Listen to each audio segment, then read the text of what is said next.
J'espère que le 38e congrès sera extraordinaire pour une raison parmi d'autres, une raison importante, qu'il renoue avec l'internationalisme qui est fondateur pour tant de communistes.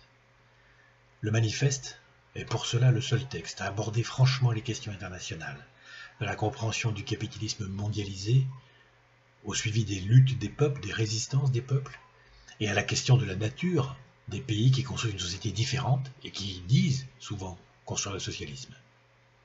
J'étais au 100e anniversaire de la Révolution d'octobre à Moscou il y a peu, avec 19 autres communistes français, au milieu de milliers de communistes de toute la planète. Et pour nous, l'internationalisme, c'était un immense et urgent espoir. Il n'y avait pas de délégation officielle du PCF. Le 38e congrès doit faire le bilan sur ces questions internationales. Comprendre pourquoi notre parti a privilégié des liens avec des partis de gauche européens, tout en s'éloignant jusqu'à couper les ponts avec les partis communistes d'Europe et du monde.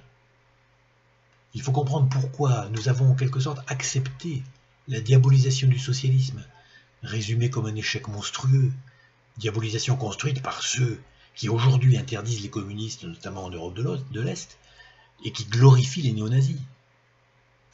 Pourquoi un secrétaire national du PCF peut-il dire publiquement qu'il ne connaît pas le secrétaire général du Parti communiste russe, qui est lui en plein combat difficile contre Poutine?